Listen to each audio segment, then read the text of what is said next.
Yes, Ms Elephant. Thank you. My Lord, before I start on the question of margin of appreciation, 3 short pieces of homework, as it were. The first is that HMPO was an executive agency until the 1st of October 2014. It's now a division within the Home Office. The second is in relation to the link on... And sorry to display my ignorance, does that make any substantive difference at all? None whatsoever, no, just okay. a matter of tidiness and correctness.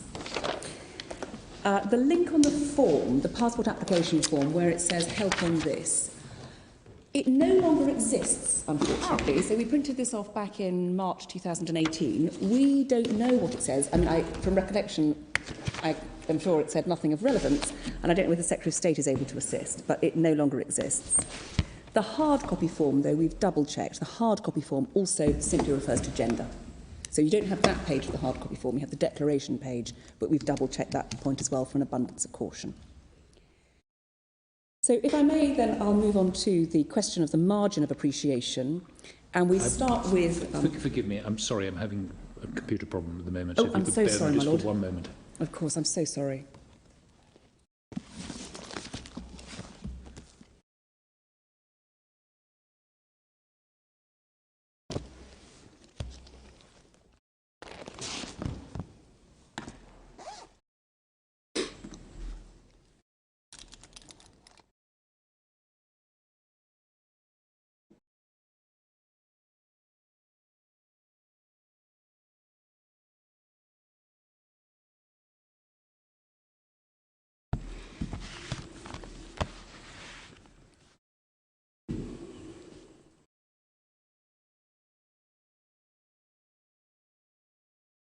Thank you. I'm very sorry. Not at all.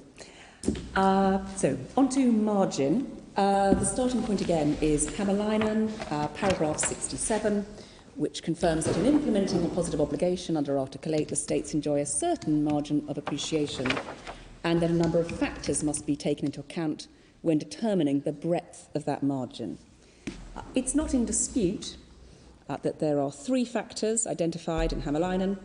The first is margin will be restricted when a particularly important facet of an individual's existence or identity is at stake. The second is that where there is no consensus within the member states of the Council of Europe, either to the relative importance or means of protecting the facet, particularly where the case raises sensitive moral or ethical issues, the margin will be wider. And the third factor is that there is usually a wide margin if the state is required to strike a balance between competing private and public interests or convention rights. Starting with the first, my submissions have already been that there is an important facet of the appellant's individual's existence or identity at stake for the reasons set out in relation to the impact on the applicant. The second... Is that because it's gender identity or because having a passport is a significant... Both, because the starting point is because it is the appellant's gender identity and the facet of the existence, as it were, is equally important because it's the passport.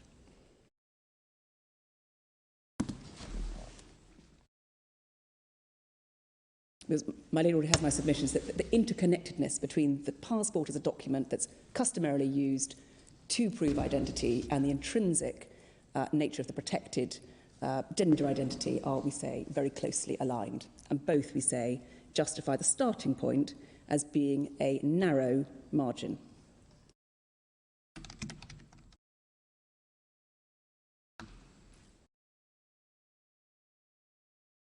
The second factor in considering the extent and the level of the breadth of the margin is consensus.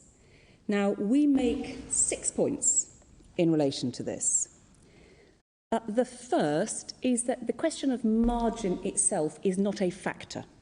So the Secretary of State's written case suggests that there are 3 factors: impact on the applicant, impact on the state, and margin. Margin is not itself a factor. Margin is defined by various factors, such as the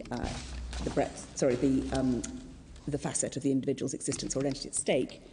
But margin goes to the balancing exercise rather than one of the matters that goes into the balancing exercise. In other words, it is a procedural approach rather than a factor.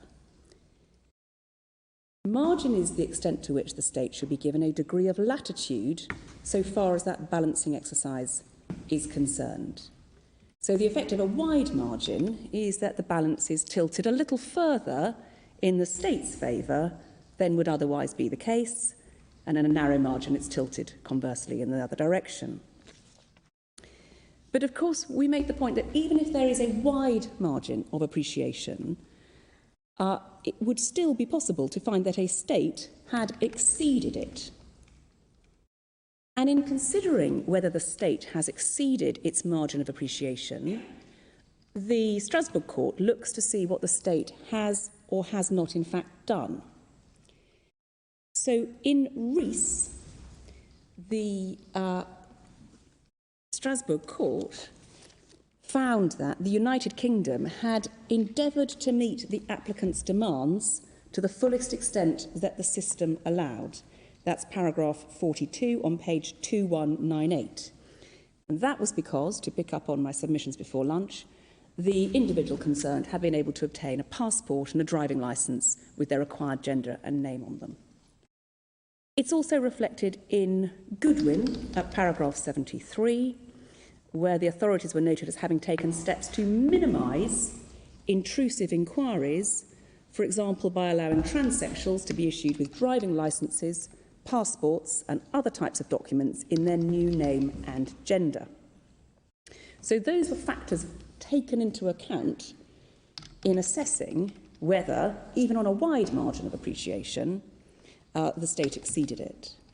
And of course, in Goodwin, one of the matters that was taken into account ultimately was that nothing had been done by the United Kingdom since there had been proposals made in relation to the legal position of transsexuals to propose to what to do about legal recognition, and nothing had been done. That's paragraph 92.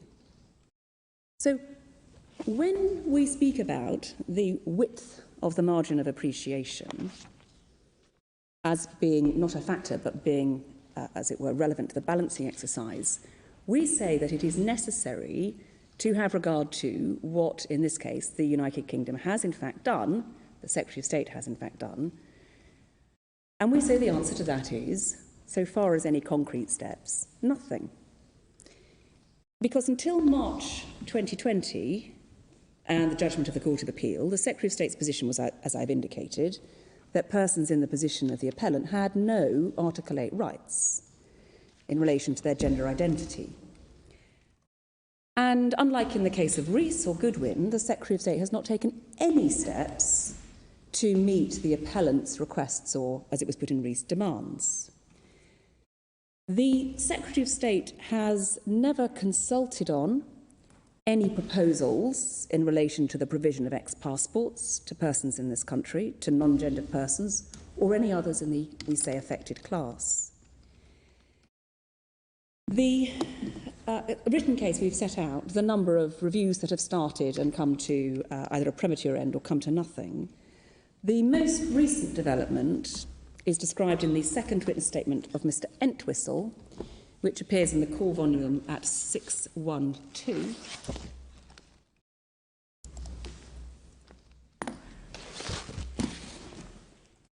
And, my lords, my ladies, this is a statement made on the 20th of April 2021.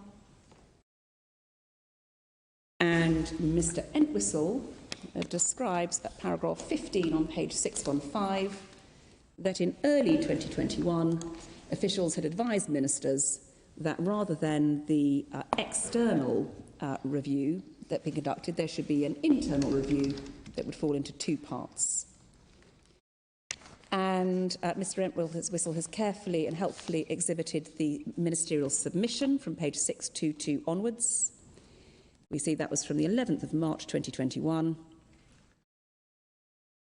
And it provides the Minister on options for undertaking internal research on non-binary policy issues to inform future cross-government decisions about identity documents for non-binary people. It's also relevant to the Elan-Cane X markers on passports court case in the Supreme Court hearing. The approach was to be twofold, going back to page 613. There is an internal review, paragraph 4A, described as review 1, that was due to be completed by the end of June. We don't know whether it has or hasn't been completed, but we haven't had any update in relation to it. And then there is to be review 2, a review with other government departments examining the use of X markers on documents. That work back in March was currently, or April, in the planning stages, and it's anticipated to be completed by September 2021. We note, so far as the international context is concerned, as we've set out in our written case, the United Kingdom seems to be going back to issues which it was due to have looked at in 2016-2017. But those came to nothing. We also note the timing of the current review, just as that occurred before hearings in the courts below. A review has been prompted, we say, by the impending hearing, in this case also. And that is clear on its face from the ministerial submission. So in a nutshell, we say that if the government is looking, as it was in Rees and Goodwin, to say, well, we have been doing something, we have taken appropriate measures, albeit not to the extent sought. The position is that the consideration of issues that the government indicated that they were looking at 3 or 4 years ago will now apparently be concluded in 3 months' time, but not in time for this hearing. We do say that the court should regard the government's engagement with the relevant issues, given the time period over which they have said to be under review, and now they remain under review, but with an end point after this hearing, with a healthy scepticism. But there is, in any event, nothing concrete, in the same way as there was in Rees and in Goodwin, that the government puts into the mix when it comes to the margin. I'll return to those reviews in the context of Article 14 in due course. Sorry, just on that. Yes. I mean, in recent Goodwin, as I understand it, there was a much broader challenge to what the government should have been doing. Here, indeed, as you've emphasised, you're just focusing on passports. So what could the government have done other than concede your claim? Well, the government could have consulted on ex-passports. So what the government has done at all stages is say, well, we don't want to consider this in isolation, or rather, should I put it this way, at the pre-action correspondence point, the government has said they didn't want to consider it in isolation. What the government could, and we say should have done, is take steps to ascertain whether it would be possible to do it in isolation, and what would then be, for example, the rules that they might put in place as to determine who would be eligible to apply for an ex-passport. All of that was readily available to the government and always has been. So, my Lord, I entirely take my Lord's point, which is there was no room, it wasn't, as it were, a bigger a category of offerings that they had, as it were, they could offer passports and driving licences but not a birth certificate change. I entirely accept that, my Lord, but there would have been concrete steps that could have been taken, but that weren't. So the government cannot, we say, be said to have been undertaking an exercise which goes directly to the question of ex-passports, because at all times the government has said, we don't want to just look at ex-passports, we want to look at it in the round, since the claim was threatened in 2015. Yes, thank you. The second point we make in relation to this question of consensus, although characterised by the Secretary of State as only relating to other member states of the Council of Europe, that's obviously not what Goodwin says. Goodwin refers to an international trend, and we see in particular it refers to Australia and New Zealand. That's paragraphs 84 to 85. The third point is the suggestion by the Secretary of State that what is required under this factor, in other words, for there not to be such a wide margin of appreciation, is uniformity or a real and strong consensus of view. We say that equally doesn't reflect Goodwin, which, as I've indicated, refers to a continuing international trend, paragraph 84. And, of course, between Goodwin and Sheffield and Horsham, there actually hadn't been any increase in states of the Council of Europe adopting provisions for the legal recognition of trans persons. But there had been recognition of gender reassignment in 7 countries outside of Europe. And that's a reference to paragraph 56, and it refers to Liberty's intervention, where they noted that those included Canada, Australia and New Zealand, and 23 of the states in the USA, offering gender-neutral X's on... I'm so sorry, that the Liberty, it refers to 3 of those, Canada, Australia and New Zealand, in relation to gender recognition, and the point that I make is those are also 3 of the countries which currently offer X passports. Liberty also referred to paragraph 56 in Goodwin, a number of the states in the US which offered legal recognition. 23 of the states in the United States currently offer gender-neutral X on identification documents.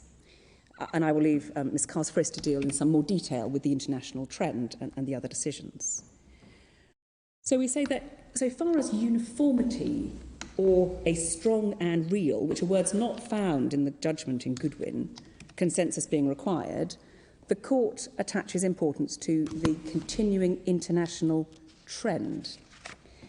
And that's also reflected in X and Y in Romania, paragraph 166 at page 865, that referred to a case which affects subjects which are constantly developing in member states. This is the number of states requiring gender reassignment as a requisite for legal recognition. And it referred to those numbers constantly falling. And so at that point, this is 2020, 26 members no longer required surgery for gender reassignment, so only just over half. But the relevance for the court in X and Y in Romania was it's constantly falling. In other words, it's the trend. And I say that's entirely consistent with Goodwin, that one looks to the trend rather than consensus simpliciter, far less some real and strong consensus or uniformity.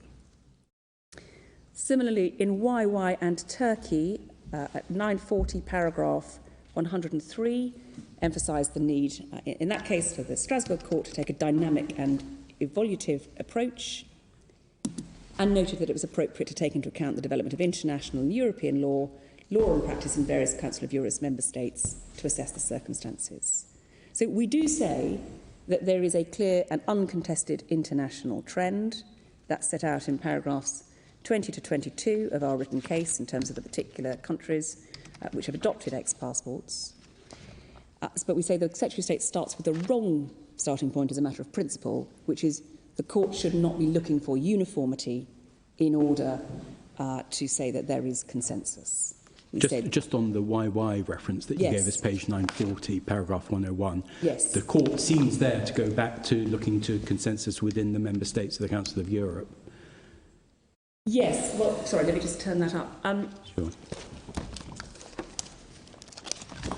But the point in Goodwin, of course, was there was the same consensus as there had been in Sheffield and Horsham in Goodwin. And so what Goodwin really emphasised was the continuing international trend. So that was the change in Goodwin.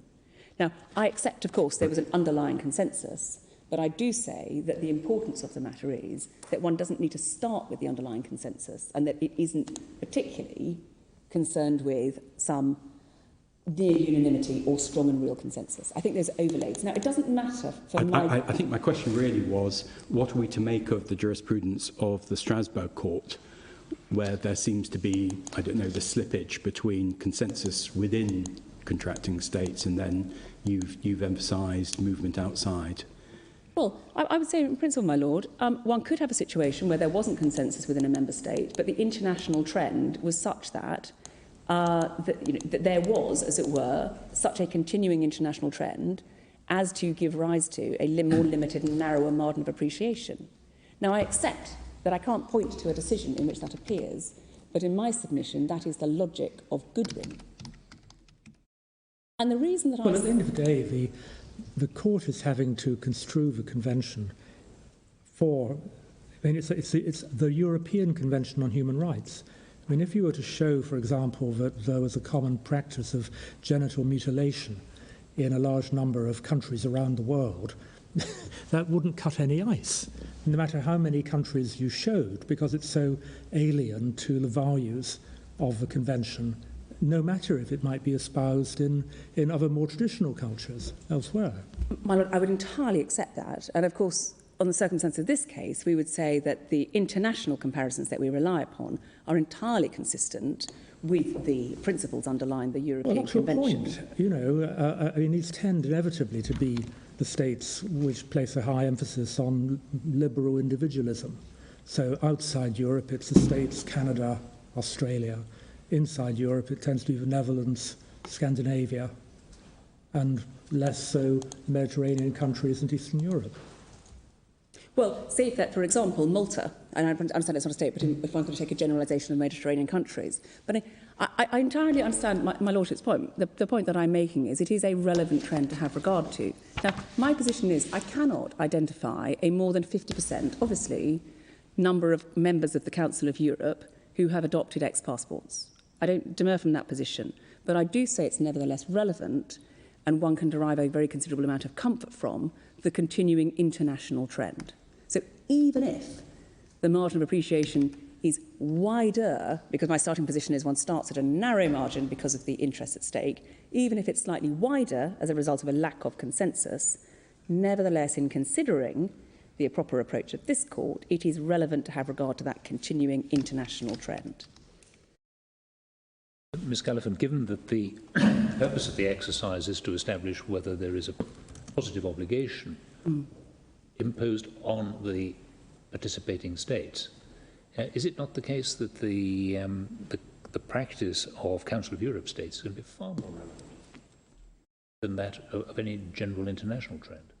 In Strasbourg, the position would be to identify a positive obligation in that one might expect then to apply to other states. In the domestic context, the question is whether there's a positive obligation in relation to the current situation in the United Kingdom. In other words, whether, having regard to the systems in place in the United Kingdom, a positive obligation arises. And to put some sort of concrete examples on that, if the provision of a passport was the subject of legislation interconnected with some other systems of civil status documentation in another country, France, for example, then one can see that when it comes to the balancing exercise, it might be that the impact on the state was different.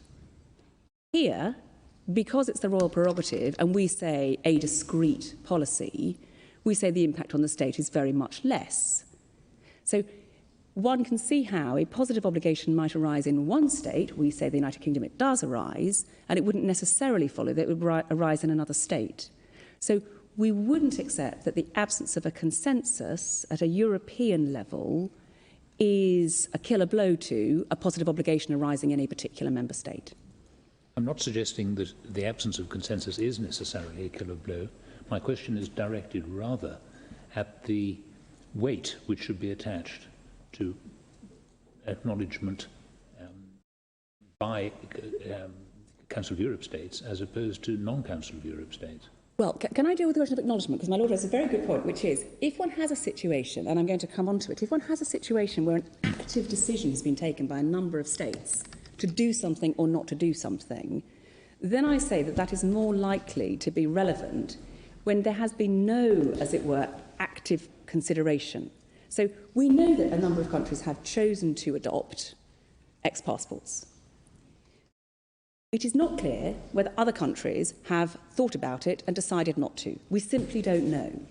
And we make the point in our written case that people who might be seeking ex-passports are very often going to be the most marginalised of a marginalised society.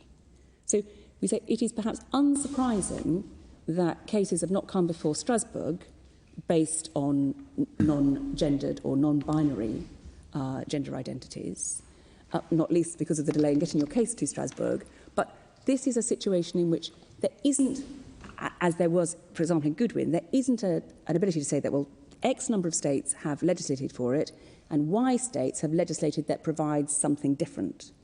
There is no positive action. We can point to the positive action where it's been taken by some of the member states, but I don't say that one should regard inaction as being a decision, as it were, that it shouldn't happen. That's addressing the position as amongst member states of the Council of Europe. Yes. Yes, my question is directed as to the relevance of the attitudes of non-Council of Europe states? Well, I do say it's highly relevant because I say it's taken into account in particular, for example, in Goodwin, because one of the shifts was nothing had changed so far as the Council of Europe states were concerned, but Canada and Australia had moved. So a number of states in the United States as well had moved, and that was clearly highly relevant to the Goodwin analysis. Well, can you help me as to why it's relevant? Well, I'm going to say very briefly, because Goodwin says it is, might be my starting point, because it's taken into account, because it's a pluralistic and democratic society, and when other pluralistic and democratic societies move in a certain direction, Strasbourg takes that into account. Right, thank you. Are you saying then that the right that you're seeking, if this case was taking place in Strasbourg, the Strasbourg court might decide, well, United Kingdom, because you issue passports on the basis of the royal prerogative and so you won't have to legislate, we say that you are subject to this right to provide X markers, but countries which would require legislation to do that don't have to provide. Well, it would be open to the Strasbourg court to do that, because... Have you ever done that in relation to a right? Limit it to some contracting state? Another state could come along and say no positive obligation arises because our circumstances are so different. I mean, in principle. I don't rule that out as a principle. I accept the underlying commonality is if, as in Goodwin, one gets to the point of finding a positive obligation at the Strasbourg level because really most people are going in that direction, however you define consensus or trend. Basically, people are there. And Goodwin, the margin of appreciation is closed because even the international countries, Canada, Australia, the United States, even they are going in that direction now. So it really, the United Kingdom ran out of time in Goodwin. So I entirely agree, my lady, at the Strasbourg level, one can see why they are concerned to see basically everyone's going in that direction. I mean, of course, there are a number of states, for example, who still don't have provision for legal recognition of transgender persons. That is simply the case. So it isn't a case, as it were, that everyone has to immediately enact. Well, but that may be because they're in breach of the convention. Well, it may be, but it may equally be that they would say, well, actually, the positive obligation doesn't arise. I'm saying it's a theoretical position. I accept my lady's point entirely. But in this context, the question for this court to grapple with, and I'll come on, of course, to the domestic, as it were, question of not the margin appreciation, but the proper approach, we do say that it is fully open to this court to find that a positive obligation arises in relation to the United Kingdom, without having to decide whether that same positive obligation would arise in France or wherever else it might be, Hungary.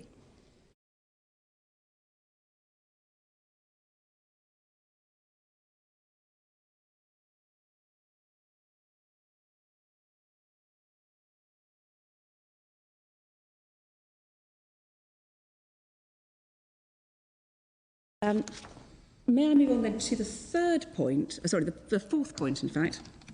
The Secretary of State's position is that consensus is more important than the individual right. So the Secretary of State, written case paragraph 15.3, is where there's an important facet of an individual's existence at stake, a lack of consensus is the more important consideration. We don't accept that as a proposition at all. It's based on two cases. The first is Hämäläinen, once again. In Hämäläinen, the paragraph 75, the rationale, at page 749, the rationale for finding that the margin to be afforded to the state was a wide one was not simply because of the absence of European consensus, but it also took into account the fact that the case at stake undoubtedly raised sensitive moral or ethical issues, because that case concerned the status of marriage. And I'll come on to explain it. We say here there are no such sensitive moral or ethical issues. You don't accept that the recognition of individuals as being neither male nor female, you deny that that raises moral or ethical issues? The position that we say is the right analysis is, as a starting point, an ex-passport has been available for decades, and there is nothing controversial per se about having a passport that contains X for unspecified. We say that there is nothing controversial in relation to the appellants and others in the same position as the appellants' ability to have a right to live, and this is Lady Justice King in the court below, as a non-binary or more particularly as a non-gendered person. So in terms of raising a controversial issue, paragraph 46, page 268, the suggestion is that no one has suggested that the appellant has no right to live as a non-binary or particularly non-gendered person. And we say that, of course, an ex-passport... Well, I was just asking if you were... I mean, you said a moment ago that the issue didn't raise, that there were no moral ethical issues raised, and I was just wondering if you seriously meant that. My Lord, I do. You do? Right. I do entirely. Right. And I say that as a starting point with the target, with the measure. Because, as I've emphasised, this is not a measure that says the individual must be identified as non-gendered, gender fluid, whichever particular those categories that fall, we say, within the affected class. This is a measure by which the appellant's gender is not specified on their passport. That is the position. And we say that is far less controversial than any, as it were, if it were a transgender M to F, F to M, any F to some other third gender, or M to N some other third gender. That might be different, but this is simply something is not specified. So we do say that there is nothing controversial about a passport simply not specifying an individual's gender. It has been available for decades and used by a large number of countries that go beyond the, as it were, the liberal countries, India, for example, and Pakistan. So we do say there is nothing controversial about that. And then so far as the question of gender identity, we do say there is nothing controversial about the idea that Article 8 protects the gender identity of a person. That has been clear since Van Cook, over a decade ago. The freedom to define one's gender identity is one of the most basic essentials of self-determination. And that is clear from the Strasbourg jurisprudence. And that's why I draw the distinction between the situation in Hämäläinen, which concerned the status of marriage, and one can readily see how a suggestion that a male-to-female trans person should remain within the institution of marriage might raise sensitive moral or ethical questions. We don't say such similar questions are raised when one is simply saying that this individual, having respect and regard to the appellant's Article 8 rights, shouldn't have to identify as M or F on the passport. We do seriously say that that does not raise sensitive moral or ethical issues. Now, my Lord, I don't in any way, in making that submission, seek to suggest that there might be other areas of policy which might raise sensitive moral or ethical issues, but not this area. And that's why I emphasise the distinction between the case before the court and cases which may or may not be brought in future years by any particular individual. There is no necessary connection between the policy impugned in these proceedings and any other policy area. So that is why I do say this policy doesn't raise the sensitive moral or ethical issues that might be raised in other contexts.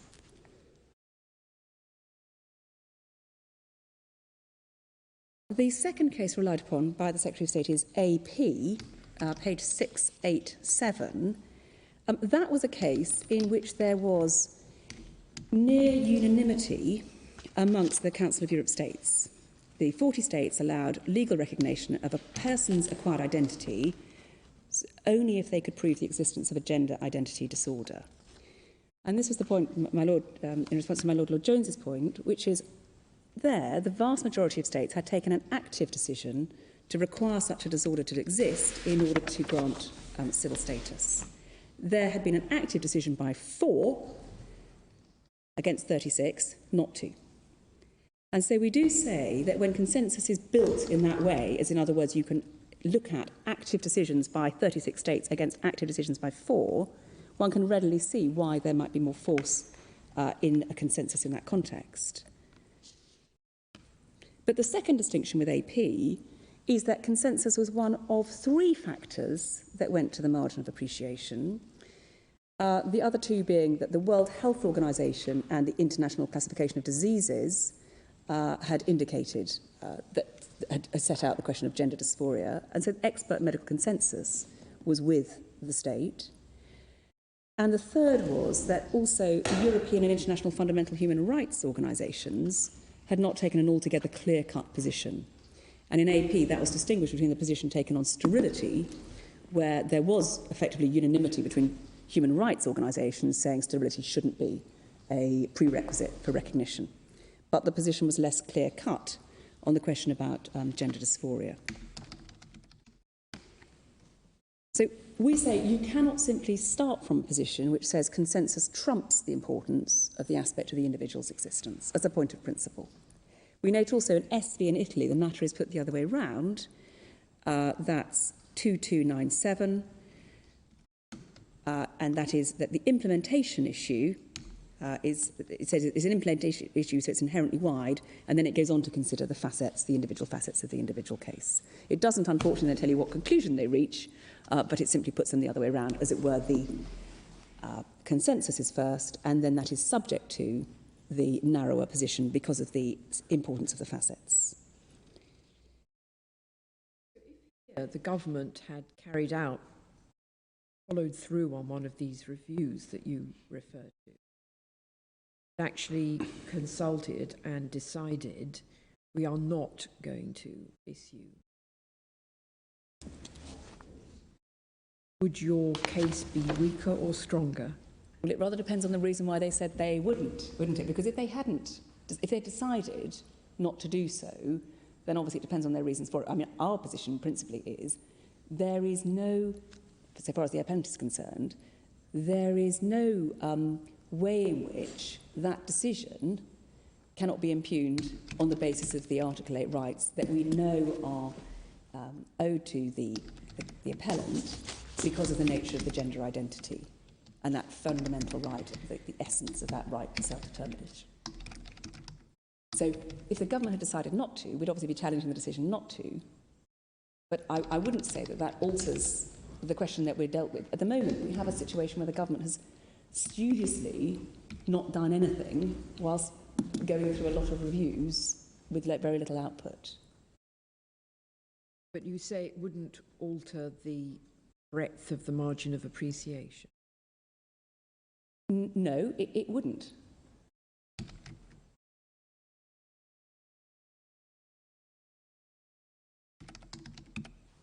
We also make the point, going back to my Lord Reed's point about the social, so sensitive moral or ethical issues, we also note, of course, that the appellant is not asking for highly controversial rights, in other words, the ex-passport. And this, just to make good my point, just to give my lords the references and my ladies, it's Oliari in picking up at 2116, and in fact summarised by Lady Arden in the Court of Appeal in Steinfeld, picking up at 1663. In other words, these are not, that's why we say, hugely controversial rights in relation to ex-passport, as distinct from, for example, same-sex marriage or other issues like that.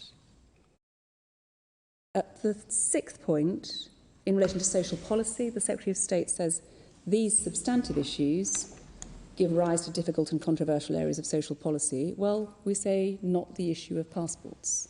There may be other areas of social policy which might be difficult or controversial, but we don't say an X, meaning unspecified, on a passport is difficult or controversial. The third factor identified in Hämäläinen, going to the margin of appreciation, is the balance between competing private and public interests. We note that it is rightly not suggested by the Secretary of State that there are any competing conjunction rights at play. But we say, for the reasons that I've set out on administrative coherence and security, the reality is this is not a case where there is a balance between competing interests. because administrative coherence is not a relevant competing interest to the passport policy, and even if it were capable of being so in principle, contrary to my earlier submissions, we say that it could not outweigh the interests of the individual. Now, so far as the position in domestic law is concerned,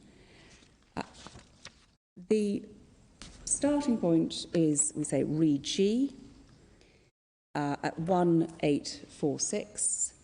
I think I can go relatively quickly, particularly given the decisions from last Friday which have been handed down. But picking up at 1846 and Lord Hoffman, sorry, 1846.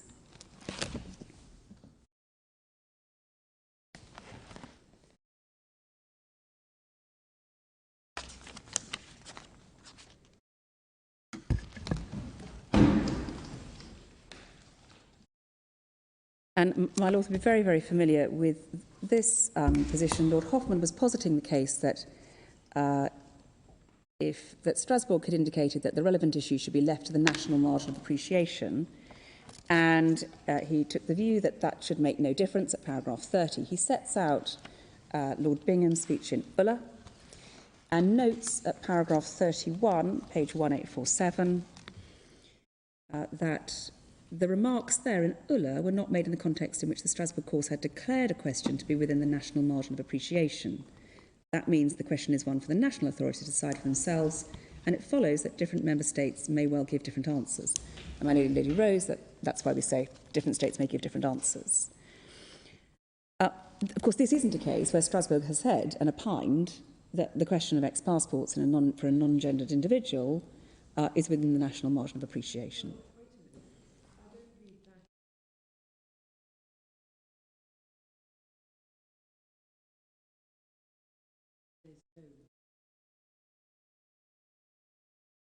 So different member states may decide to legislate to provide that, albeit they're not doing so pursuant to any obligation under the Convention.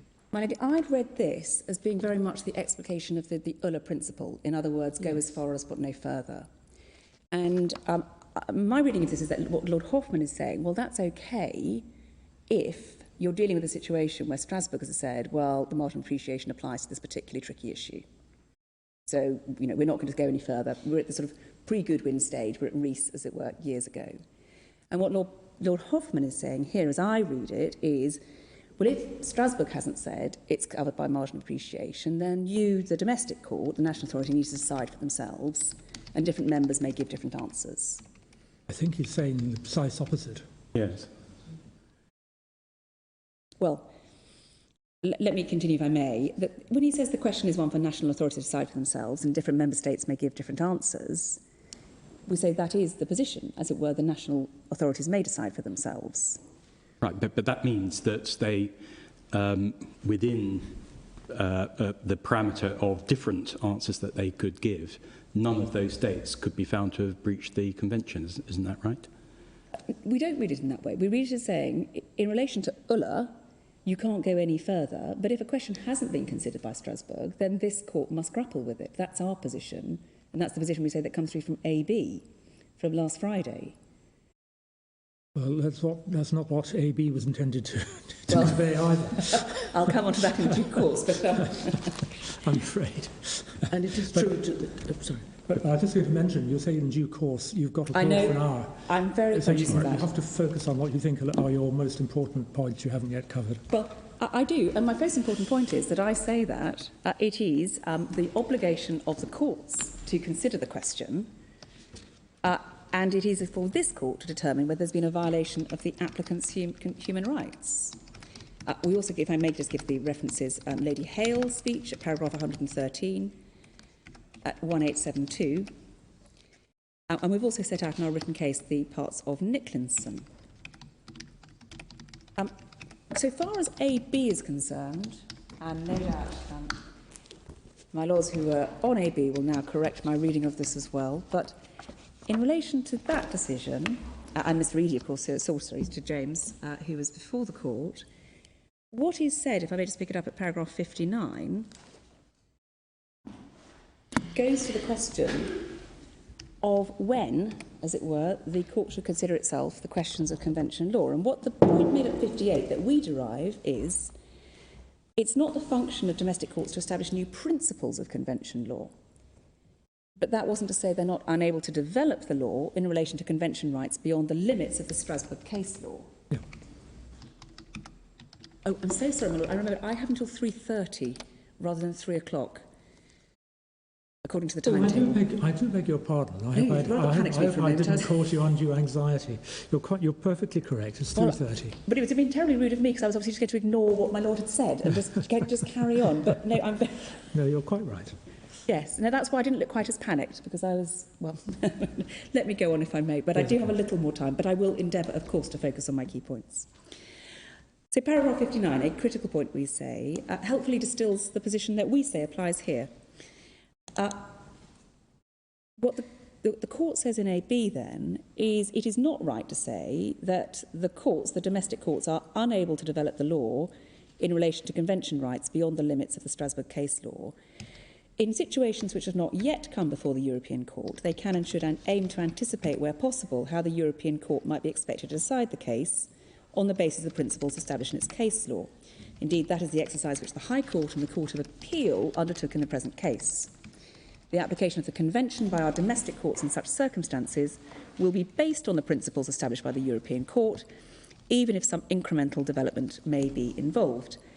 And the difficulty in the AB case was that what the counsel for the appellant in that case was asking to do was not inviting the court to decide the appeal on the basis of principles established in the case law, but on a body of principle which ought to be adopted. And we say we're not seeking to do that.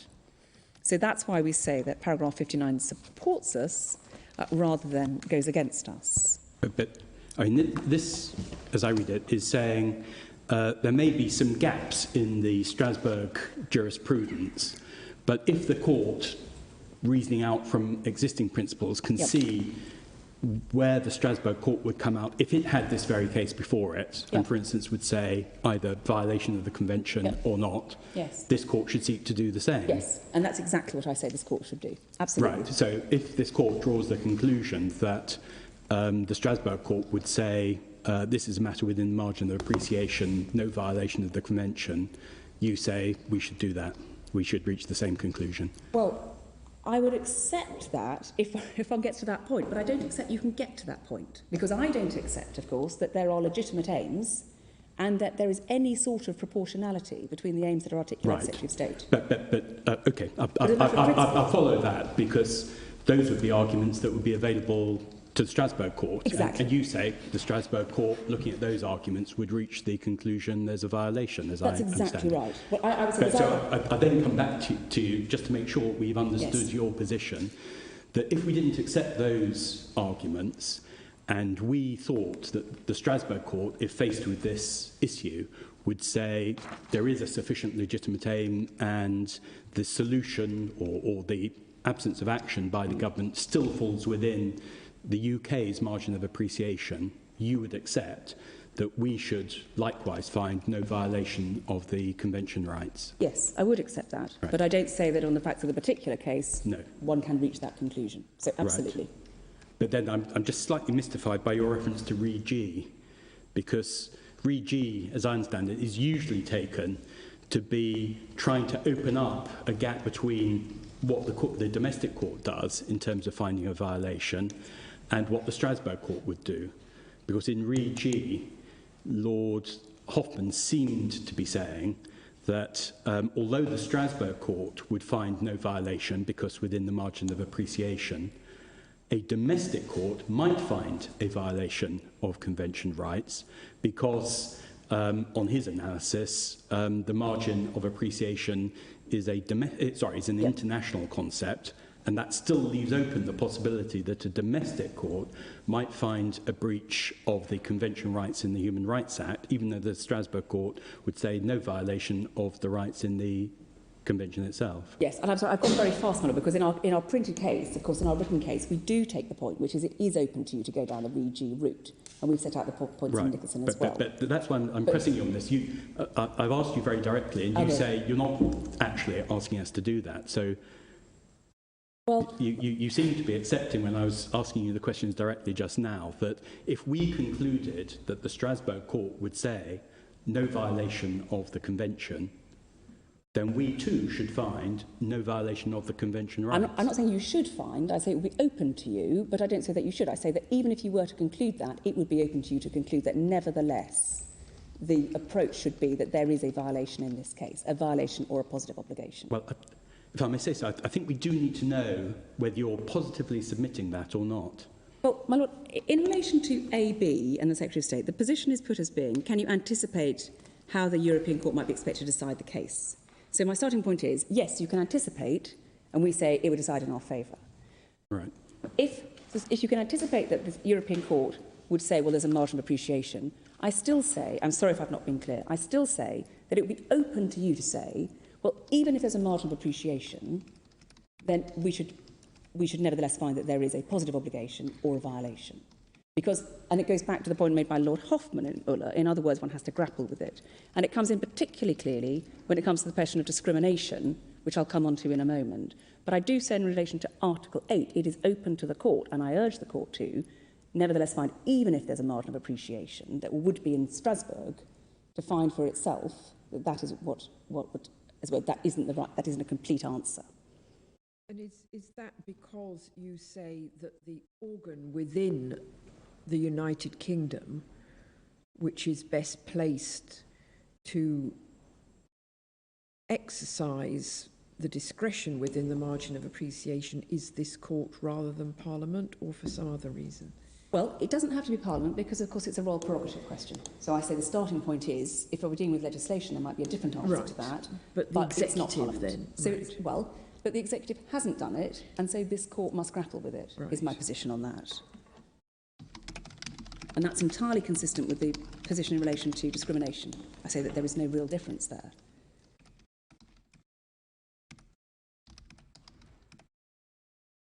So, But isn't that in conflict with what is said at paragraph 59 of AB? Yes, and perhaps most obviously with the dictum quoted at the end of paragraph 58. well, my Lord, I do say that based on Re G and Nicholson, it is open to this court, even were it to find that Strasbourg would have accorded margin of appreciation, that nevertheless there is a violation or positive obligation. You're doing well, I think, if you can extract a ratio from Nicholson that supports that. Well, my Lord, I suspect in relation to Re G in particular, it is that this court must grapple with it. And so we say that if you are anticipating that the court will say there is a margin of appreciation, we do say, in line with the approach to discrimination, that the court must nevertheless engage with that issue. There's quite a lot of discussion of Re G in the authorities. For example, Lord Brown discussed it in Elan-Cane, I think. Yes, my Lord, that appears, I think, back earlier in the judgment. And Lord Hoffman's approach, which wasn't confined to him, but it's often been treated as being obiter on the basis that the rule in question in Northern Ireland that only married couples could adopt children, would plainly have been found to be in violation by Strasbourg, and so the hypothesis that it might not have been was really, and what was said about that was really obiter. Well, of course, and we do also say that Lady Hale's position as well. We refer to paragraph 113 of Lady Hale's speech. Yeah, oh, yes, I'm not denying. I think all the judges, apart from Lord Walker, in Re G, gave support to that view, but nonetheless, it's not one that's been generally followed in subsequent case law. And if you're relying on Lady Hale, you've got the difficulty of the passage quoted in paragraph 58 of AB. Mm-hmm. Yes, both the first dictum, which is from a judgment of hers, and I can't remember if she was party to Pinnock, but she agreed with the dictum of Lord Hope, which is the third one cited. Yes, but my Lord, just in relation to those passages, we do say that one has to consider the position which is differentiated by Lord Hoffman, which is where you don't have either a clear and consistent line, which is the Pinnock position, a clear and consistent line of decisions, or you haven't had, as Lord Hoffman identifies, a decision by the Strasbourg court that there's a margin of appreciation, then we say that ULA doesn't apply in that way. So we do say that Lord Hoffman is right. I'm slightly confused by when you say there is a margin of appreciation. I mean, Strasbourg will say there is a margin of appreciation. Oh, I'm sorry. But the issue is going to be how wide it is. And if Strasbourg says, let's say it's a wide margin of appreciation, therefore no violation of the rights in the Convention, as I'm reading these passages in AB, they are saying, well, that's what the domestic courts should do. It should seek to follow where Strasbourg would go and say that the Convention rights in the Human Rights Act go that far but no further. Perhaps I'm confusing two things. One is the position of anticipation. So if one can anticipate what Strasbourg would do, that's the AB question. So one has to anticipate what Strasbourg would do because Strasbourg hasn't done it. Yes. In ULA, the position that Lord Hoffman differentiates is between saying, well, that applies where Strasbourg has said, yes, there's a margin of appreciation and there's no violation because of that margin of appreciation. But here we don't have, I mean, so I accept as well, we are in the position of trying to anticipate rather than otherwise. But I say in reaching that anticipation, you don't have to find that if they're, you don't have to find that you can't go further than the Strasbourg case. But surely, if what you're anticipating is what Strasbourg would do, that is giving you the answer. Don't go further than Strasbourg. Anticipate what they would do, drawing on their principles, and stop there. Otherwise, in a sense, what's the point? Why don't you say, make it up yourself? Well, because, and perhaps I will turn to it more in relation to Article 14 in particular, because we do say that the court should consider the question for itself, and that's why. I mean, my primary position is you can anticipate what Strasbourg could do. Yeah, no, I understand that's your primary position. And the I only understand. reason I'm taking up time on this is to explore whether you've got an alternative position. But as I've understood your answers, you are saying, yes, I've got an alternative position. I have, but I entirely understand my lordship's point, which is my alternative position is not as popular as it might have been, particularly in the light of AB from Friday. Now, I accept that entirely, my lord. When but you say still... not as popular as, is it even open to you in the light of AB from Friday? Well, I still say it is, but I understand my lordship's point that perhaps AB has shut the door. But right. I do still put it there. All right, thank you. And that's why I started with AB in that context. So can I just then move on to how we say Strasbourg would decide the point? So our position is that the engagement of Article 8, obviously we say Strasbourg would decide the point in the way that it did, because the Court of Appeal and the High Court have agreed with us. And we make the point there that, of course, the Secretary of State previously ran ULA as an argument to say why this court should not go further than Strasbourg, because Strasbourg has not said in terms that a person's gender identity as non-gendered is protected. And that's why the Secretary of State dug her heels in, both in the High Court and on appeal to the Court of Appeal, and said there is no engagement of Article 8 on the basis of ULA.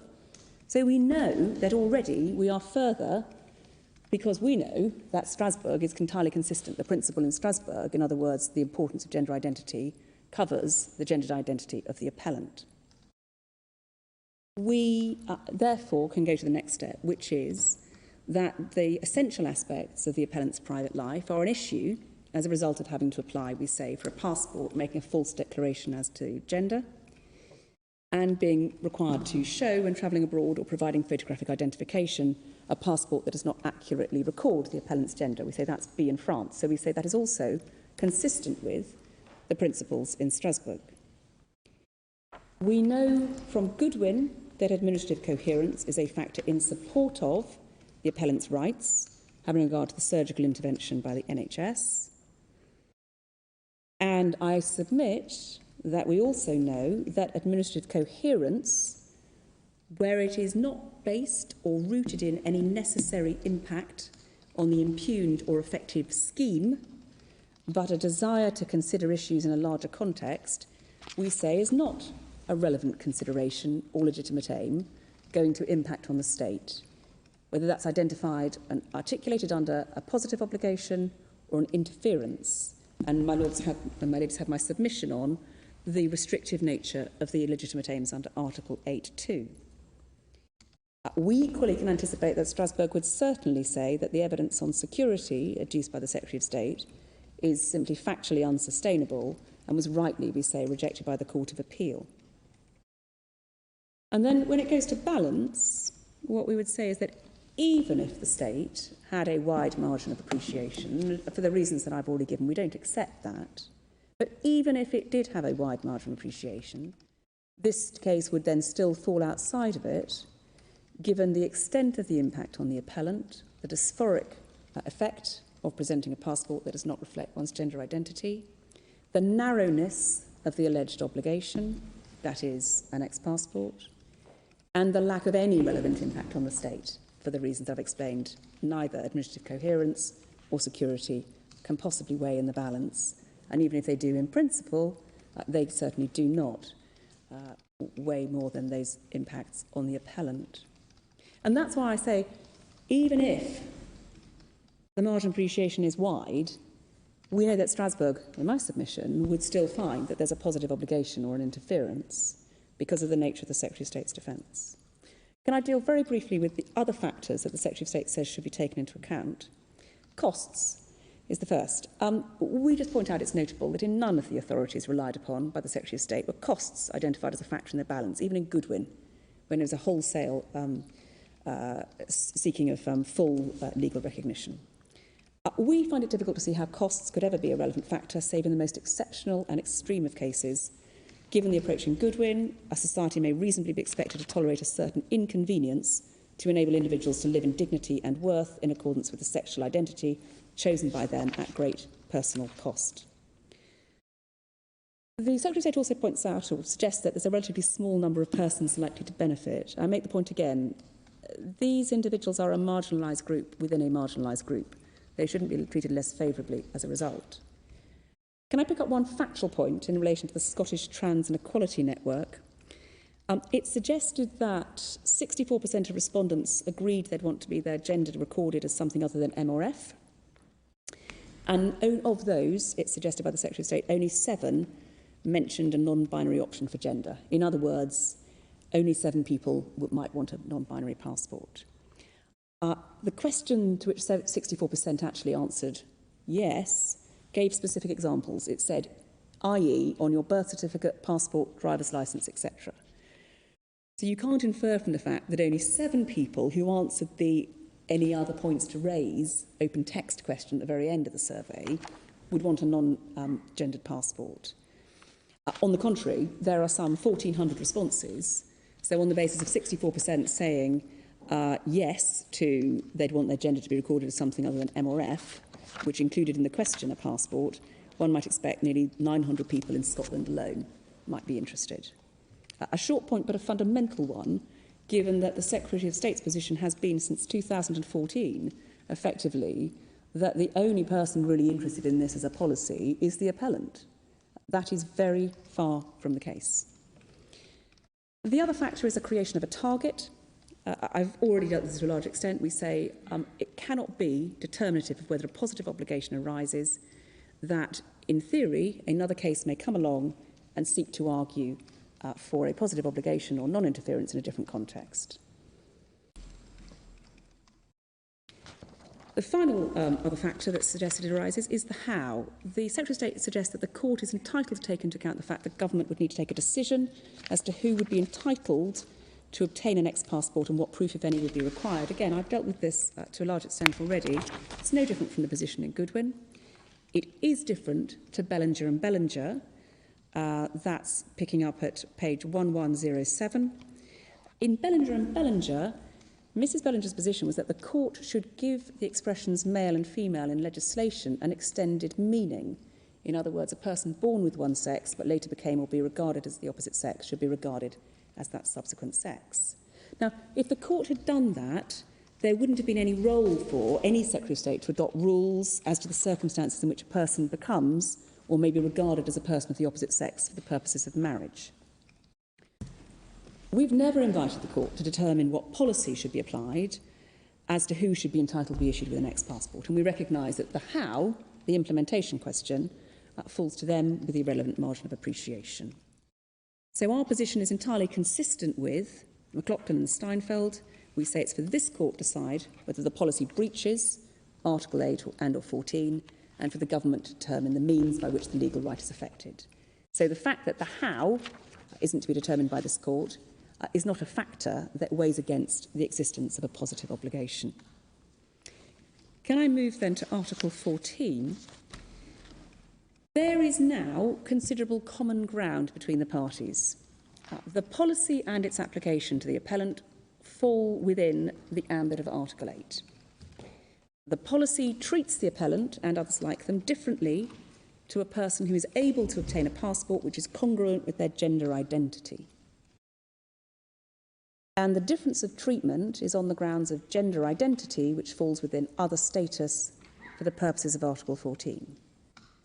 So in very broad terms, we're 3/4 of the way there so far as the analysis is concerned.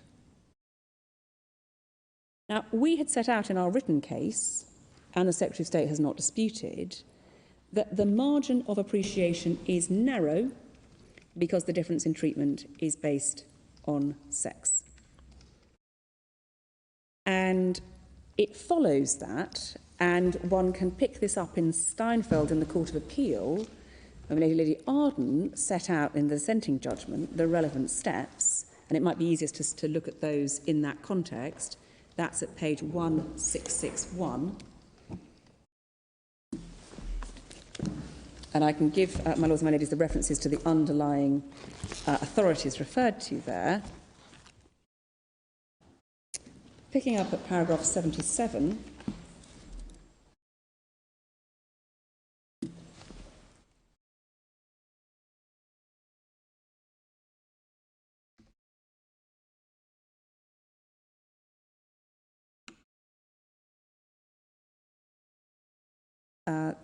at top of page 1661, the Valianatos case, the overriding principles, it's a strict standard. The measures had to be suitable to achieve the aim in question, and the discrimination had to be necessary. And it sets out the principle proportionality doesn't really require the measure to be suitable in principle for the achievement of the aim sought. It must be necessary. Valianatos itself is at 2302, and that passage at 2328. Equally, turning on to paragraph 85. Oh, I'm so sorry, let me just... well, in fact, it's 85 in Valianatos, points out that the burden of proof is on the Secretary of State. Again, not a matter that we understand the Secretary of State to dispute, although no reference to it in the printed case. Can I just check, was Valianatos an interference case or a positive obligation case? It's a discrimination claim. Sorry, was that my Lord's question? Well, not exactly, but are you saying it's different if it's a discrimination case? No, I'm just trying to see how things work where the underlying right to which Article 14 is attached depends upon a positive obligation. No, I'm not saying there's any difference. Right. I'm just wondering whether there should be. So if it falls within the scope of Article 8, but only on the basis of a sort of wide notion of Article 8 including positive obligations, I was just wondering how the burden of proof works out there. You say it's still the same under Article 14. Absolutely, and the Secretary of State doesn't dispute that. All right. So we say that the difference in treatment is the question. The difference of treatment is the Secretary of State accepts that there is a relevant difference. Right. That the appellant and persons like the appellant are treated differently to a person who's able to obtain a passport which is congruent with their gender identity. So yes. There's no issue between myself and the Secretary of State as to this, as it were, the first 3 stages of the analysis in relation to discrimination being satisfied. And we say what follows from that is that the same considerations apply as set out in Steinfeld in the Court of Appeal by my Lady Arden. We also note the differences based on sex, so say, of course in here gender, require particularly serious reasons by way of justification. That is, Schalk paragraph 97, 2222. And we go back to Re-G with some trepidation, but I hope on Re-G I'm on firmer ground on this one. Paragraph 48, picking it up at 1851. The constitutional responsibility in this area of our law resides with the court. The more contentious the issue is, the greater the risk that some people will be discriminated against in ways that engage their convention rights. It is for the courts to see that this does not happen. It is with them that the ultimate safeguard against discrimination rests. So Could I just check? I'm so sorry. No, not at all. Not at all. Yeah, you were just going a little bit quickly for me to take notes. The relevant, the ground of the difference of treatment or status is what exactly here? Other status, that is gender identity.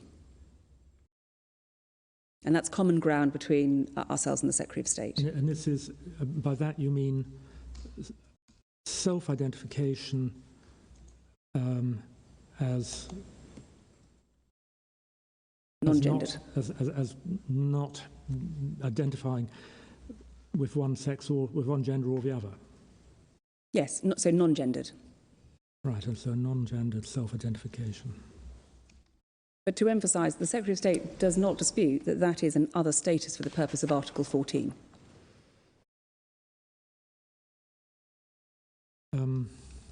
Yes. So the difference in treatment is based on gender identification. If you identify as gendered, then you can obtain a passport which matches your self-identification. Yes. But if you identify as non-gendered, you can't. Exactly, my Lord. Right. Exactly. I'm sorry, I've taken that very fast, but I think I do have enough minutes to slow down. But yes, that's exactly, my Lord has my point.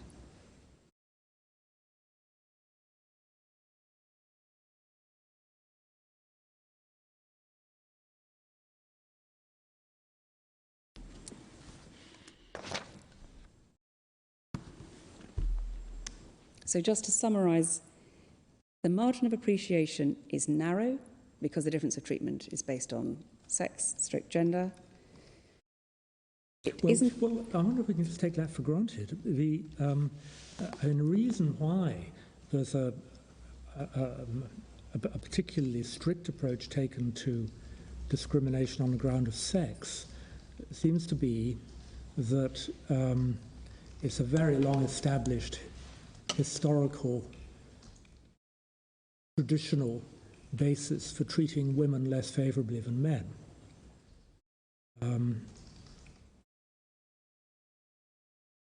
Now, this is rather different, is it not? We would say that gender identity is equally protected, and the difference should be, as it were, in treatment, is akin to the same position as based on sex. We do not understand the Secretary of State to have any difficulty with that as a proposition. No doubt, if Sir James articulates one, I'll respond to why he says it should not be the same. Yes. In other words, the margin of appreciation should not be narrow. Yes, but I'm not necessarily denying it's the same. I'm just sort of thinking aloud about it. Because these are effectively suspect grounds. So gender identity is a suspect ground. Yeah. I mean one easily sees that you're really having to take a little bit further. I mean, the classic example is discrimination between men and women. And it's taken into, you slightly move off that base plate, as it were, when you talk about discrimination against transgender people, because it doesn't have quite the same, it hasn't been fundamental to Western society for 2,000 years or more. Well, I suspect transgender people have been around for more than 2,000 years, well, I suppose not recognised in the same way. It's only become recognised quite recently as an issue. And you're taking it a step further with this. Well, I wouldn't say, at the risk of, as it were, trespassing beyond the A-B approach, I wouldn't say I'm taking it a step further in a way that is otherwise then wholly in accordance with the Strasbourg principles. Mm-hmm. And that's why I go back to that as a starting point, which is gender identity since Van Cook has been essential, and that's the basis upon which the High Court and the Court of Appeal found, without hesitation, that Article 8 was engaged. This was a fundamental aspect of the appellant's rights and essential identity. I mean, the other strand in the strict scrutiny cases is the idea of a stigmatised minority, and that perhaps more readily applies to transgender people and possibly people who self-identify as being non-gendered. Yes, my Lord, I'd entirely agree with that, with respect. And my Lord has the appellant's witness statement, which sets out the extent of the detriment and the stigma that the appellant has felt for many, many years. So my Lord is absolutely right to pick up on that. I would emphatically agree. So just going back then to what there is in dispute between ourselves and the Secretary of State, is the one question: is there an objective justification for the difference in treatment? And here, in very short terms, the Secretary of State relies upon the same two, what they characterise as legitimate aims: administrative coherence and issues of security. Again, we don't accept that they are, in principle, capable of justifying the difference in treatment. We note that the Secretary of State's position is that administrative coherence is not akin to wait and see, because they say in Steinfeld, Steinfeld only concerned, is what they say, the impugned measure, in other words, in relation to civil partnerships, whereas they say here, acceding to our claim, whilst maintaining an administratively coherent system of recognition of gender, would mean changes in other disparate areas of law and policy with far-reaching social and moral consequences, which may themselves or may not be desirable. To be absolutely clear, the Secretary of State's case has never been that there is any necessary change to any other area of law or policy. It has never been that it would be necessary, by changing the policy, to change anything else. So the reality is that the Secretary of State wants time to consider whether to change the policy, having regard to whether some other changes may or may not be desirable in some other parts of policy or law, because of what the Secretary of State identifies as being this aim of administratively coherent scheme. Surely in an official document which gives your identity, there should be a consistency as to how your gender is stated. So you'd need to look at all the other things like driving licence. Well, say that that's not the position with transgender persons and hasn't been for 40 years. What hasn't been? The consistency. So a transgender person can certainly have a driving licence in an acquired gender, but their birth certificate will be in the gender assigned at birth. We're talking about the X marker. Can you use the X marker on a driving licence? No, and I'm so sorry, I should say driving licence nowadays, it has, as it were, numbers rather than... it's encoded, but not in a way that you'd be able to identify unless you knew how the code worked. But the point I'm making is, in terms of the position, the inconsistency that my lady identifies, that is the same inconsistency that already applies for a transgender person who hasn't got a gender recognition certificate and therefore hasn't got a birth certificate identifying them as being of their acquired gender. So that same inconsistency exists for transgender purposes. So, and remember, of course, that the X passport is unspecified. It doesn't identify you as being M or F or M, i.e. the opposite of your birth certificate. It simply does not specify the gender. Well, that presupposes that the option is going to be open to people who are M or F and not to people who are non-gendered only. Well, I take my lady's point, but then again, that's a question of implementation for the government. If the government, as my lady, Lady Rose put, if the government wanted cisgender people to be able to apply for it, then that would be a matter for the government equally. And one can see in some ways that may be a perfectly sensible policy approach. It may be viewed as anathema. I mean, that's... So is your point that the X marker is not actually inconsistent with a birth certificate that says F in the same way that an M marker is inconsistent with a birth certificate? Absolutely, entirely. Yes. Entirely. And so we go back to this point about administrative coherence. We say it is very difficult for the Secretary of State, we say, to demonstrate that administrative coherence is required between the provision of an X passport and other parts of government when already and for decades the position has been an inherent inconsistency for transgender persons who have not obtained a gender recognition certificate, and prior to those being available, all transgender persons. So we say that it is impossible for the Secretary of State to demonstrate that it is necessary, that being the relevant test, not to permit the issuance of ex-passports to persons in the position of the appellant in pursuit of the aim of administrative coherence. And we go back to this test of necessity. It isn't simply desirability, it is necessity because of the nature of the Article 8 right. So we say that there really is, in substance, no difference between the Secretary of State's position, the so-called need to have time to assemble sufficient information to allow a confident decision to be made, and the position here. Because on any view, the aim of administrative coherence does not address the perpetration of the unequal treatment, nor is it intrinsically linked to that treatment. And that's in Steinfeld, in the Supreme Court, picking that up at 785.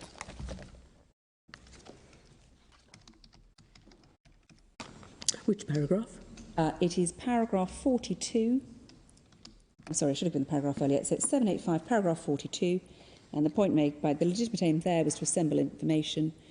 And then top of paragraph 786, Lord Kerr emphasises, to be legitimate, the aim must address the perpetration of the unequal treatment, or as Ms Monaghan puts it, the aim must be intrinsically linked to the discriminatory treatment.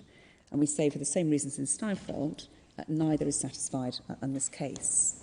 Because the Secretary of State hasn't sought to justify the difference in treatment, not the measure, the difference in treatment between a person in the position of the appellant and a person who's able to obtain a passport which is congruent with their gender identity. That difference in treatment is never addressed by the Secretary of State. And that is what is required. The aim must be addressing and intrinsically linked to the difference in treatment, but it is not, for the same reasons as in Steinfeld. For security, on that aspect, the Secretary of State hasn't even attempted to articulate in her written case how it might be suggested it is necessary not to permit the issuance of ex-passports to persons in the position of appellant in pursuit of that aim. It isn't clear whether the Secretary of State seeks to rely upon security at all. In the written case, it isn't relied upon. We say it's obviously why not, having regard to the lack of any evidential basis on the security issue, and of course to the fact that there has been long-standing availability of ex-passports internationally. These people travel to and leave this country without apparently any difficulties relating to security. Finally then, moving on to the Secretary of State's alternative position, and I must emphasise the shortness and brevity with which the Secretary of State takes the discrimination claim in their written case. The alternative position of the Secretary of State is we should have more time. And their alternative position is this is discrimination that was historically justified, which has gradually lost its justification, such that the government has a latitude as to how and at what time and in what form any legislative changes to redress that difference in treatment should be made. We say there is no suggestion that this discrimination was ever historically justified, given the fundamental importance of gender identity, since cases such as Van Cook some 18 years ago. But even if it were historically justified, it ceased to be a significant number of years ago, and we say certainly no later than 2015, which was when the incoherence was identified by the appellant in correspondence. That is, the state would recognise the gender identity of the appellant through medical treatment, for example, but continuing to require a false declaration of the gender identity on a passport to allow the appellant to obtain a passport congruent with the appellant's gender identity. No legislation is required to amend the policy, so there's no question of requiring, as there would have been in some cases, a period of consultation, drafting or debate. This is a policy that is changeable by the Secretary of State without more. And we note, of course, the Secretary of State, on the alternative basis, says, well, discrimination was historically justified but gradually lost its justification. The Secretary of State doesn't identify when the Secretary of State suggests that that justification was lost. but it must be years and years ago. Well, no discrimination on a suspect ground was ever justified. That's our starting point. But that can't be what they're talking about there. They're talking about a recent realisation that it wasn't justified. Yes, and if their recent realisation is going to be when the Court of Appeal told them, even then we would say that it has had long enough to have acted upon it. Because, of course, the Secretary of State didn't appeal the engagement of Article 8, and the Secretary of State now accepts that all those three limbs of the discrimination analysis are satisfied, and the only question is objective justification, an argument which is made, at least in the written case, with the most modest, as it were, of language and emphasis. So the alternative case, because we entirely agree, we don't say it could ever have been justified, the alternative case, which is it ceased to be justified, well, we say it must be at least 5 or 6 years ago. If the Secretary of State says, oh, it was only last year, even then the Secretary of State has already exceeded any time reasonably appropriate for making a change. And even now, the Secretary of State hasn't come to this court to say she recognises that discrimination has lost its justification, and so she should be afforded time to consider what to do. She's taken the opposite position. She said there's no interference with the appellant's rights. If there was, it's justified. But if that isn't right, the Secretary of State would like time to consider whether to make a change at all. And that's the position before the court. We say that this court should not hesitate in making a finding that the Secretary of State has failed to respect the appellant's rights under Article 8, read with Article 14, by maintaining a policy which did not provide for the issuance of ex-passports. And for the Secretary of State, before this court, to say that actually there should be no such declaratory relief because the Secretary of State is entitled to some longer period of time to consider the issue and consider how to amend the policy, we say is wholly unreasonable and far exceeds what they describe as a margin of appreciation, but we say simply far exceeds any period of time which might have been reasonably appropriate for making a change. Again, I'm not quite sure, I didn't quite get a note. The declaratory relief you're seeking is what exactly?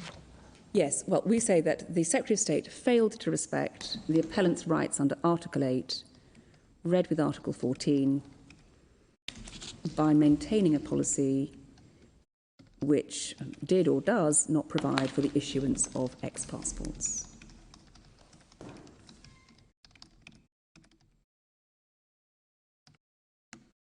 But I emphasise that is in the context where the Secretary of State is effectively saying, although I first conducted an internal review into ex-passports in 2014, so 7 years ago, and prompted by the appellant, I should now have more time to think about what to do. And I go back to almost where I started.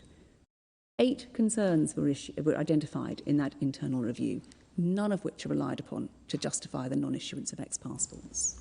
So we do say we are now clearly at a point where engagement has been identified. We do say a positive obligation arises. We do say administrative coherence is simply a red herring, both in principle according to the Strasbourg jurisprudence and in practical terms, having regard to the total lack of administrative coherence so far as trans persons are concerned, which has not troubled the Secretary of State for decades. Now, the relief you read out just now was concerned with Article 8 read with Article 14. Do I take it that so far as you rely on Article 8 alone, you would be seeking a similar declaration, mutatis mutandis? Exactly. My Lord, exactly. I'm very grateful. May I just turn around and check with those... Could I just say, the way you've put the point seems to me to be accepting that the Strasbourg court, if dealing with this issue, could certainly make the form of order that the matter doesn't, that no declaration comes into immediate effect. No, I wouldn't accept that. I'd accept that the Strasbourg court would make a declaration that there was incompatibility or a violation, but in line with the Walden, or Weldon, I'm not sure it's Walden or Walden, Liechtenstein case, the domestic court might except that the Secretary of State had a period of time in which to take measures to put that right. And the Strasbourg Court similarly makes orders to take effect only in the future. Well, we'd say that the Strasbourg Court wouldn't in this case, given the history. I know you say that, but you accept that it could. It could in principle, but we simply cannot see any justification for this court doing it or why the Strasbourg Court could equally do it. Because this is very much, certainly so far as discrimination is concerned, this is very much a position whereby even if the light only came on following the Court of Appeal, even then, this should have been remedied before now. But isn't what would happen in practice would be that the Strasbourg Court would make a declaration of incompatibility, and then there would be a proposal put forward by the government as to a plan of action to put it right? Well, of course, if the relief that I've indicated is granted, then of course the government is going to have an opportunity to put it right. Of course, I absolutely accept that, including putting the rules in place for people's applications. Absolutely. What I say would not be right as a matter of principle is to give no relief, to make no declaration of incompatibility or breach or violation, whether it be on 8 alone or 8 with 14, because the Secretary of State says, well, I haven't yet exceeded my margin of appreciation for considering the issue. And that is what we understand to be the Secretary of State's position from the written case. And we say that would be, in principle, wrong to deny the appellant the declaratory relief that then requires the government to do something. And I make it clear, we say it seems very increasingly unlikely the government will not do anything without that relief from these courts, given the number of reviews and the stilted and stop-start nature of those that have only been... I'm so sorry, Mel. Stuttering, I think. Stuttering is exactly the word. Maybe a generous word, we would say. But that is exactly the point. So we say that there is no basis, either having regard to the history of the reviews and the Secretary of State's consideration of the issues, or the jurisprudence, for not making a declaration if the court is satisfied that it's a discriminatory position. And can I check? Yes. The way you've described the relief that you're seeking to us, it's purely declaratory. You're not seeking compensation by way of just satisfaction if we find a violation. No, I'll double check, but we haven't sought that in our claim policy. Okay. It's a bit late for me to say yes now. I appreciate it. No. It was purely for clarifying what your position is. Thank you. Yes, I'm grateful. May I just turn around and very rudely for a second and double check in the yes, minus minute you that are available eating to me. into the little time that Ms. Carr-Frisk has. No, I'm being given a sort of a thumbs up to sit down. Very well. Thank you very much. Thank you very much indeed. I'm most grateful. Thank you. Ms. Carr-Frisk. My ladies, I will aim to provide a little more detail and colour on the most important points in our printed case, particularly referring to international developments. But if there is an overarching theme to our submissions, and without trespassing in any way on Miss Gallifant's submissions, it would be this, that in terms of international human rights law standards, there is a well-established general principle of protection of self-determined gender identity, including a right in principle for official records or documents not to be inconsistent with that identity. That much is indeed recognised by Strasbourg itself. For example, take the AP Garçon case that Miss Gallifant showed you. Now, there is also, we submit, a clear and significant trend, specifically in favour of applying that well-established general principle to those who identify as non-binary. So the protection of such persons, then, does not involve the development of any new principle, we would suggest, but the application of well-established principle to a particular aspect of gender identity. So much by way of introduction. Before we get to those international developments that I mentioned, I would highlight that the class of non-binary persons that we're talking about is by no means insignificant. And you may have seen that we've cited various surveys that deal with that, surveys of transgender persons. We use that term here, as I suspect you're aware, as an umbrella term for anyone whose gender identity doesn't conform to the sex, biological sex, assigned to them at birth, so including binary and non-binary. Now, picking up one of these surveys, we go to the 2017 one by the Government Equalities Office of LGBT plus people, where it was found that out of those who responded as transgender, as many as 52% were non-binary. See paragraph 17 of our case. And I should also mention, I think, the evidence we have as to the impact on non-binary persons of being in that position where they have to use documents that are actually inconsistent with their identity. See paragraph 24 of our case. There is evidence of a very real risk of discrimination and harassment in relation to such persons. In particular, a large survey was carried out in the US in 2008, the National Transgender Discrimination Survey, which found that 40% of those who responded and who had identity documents that didn't match their gender identity or gender expression, 40% reported having been harassed. Paragraph 23 of our case. Now, it's right to say that that survey was particularly directed at binary transgender people, but one can readily see that the same problem would be likely to arise where a non-binary person's appearance doesn't conform to the binary gender marker in their passport. And in fact, that survey, the NTDS survey, also looked at a group defined or described as gender non-conforming people, which included non-binary persons. And here, the percentage of respondents who reported that they had been harassed and discriminated because of incongruent documents was even higher at 47%. And this is, of course, all leaving to one side the very real emotional impact on persons in this category of being forced to declare a gender to which they don't see that they belong. Moving on then to recent legislative developments. You will have seen that a number of countries have already introduced what we've called X-passports or passports with a similar non-binary marker. 12 of them are referred to in paragraph 28 of our case. In fact, it's common ground between all of the parties that we need to add in another country, Uruguay, so that makes 13.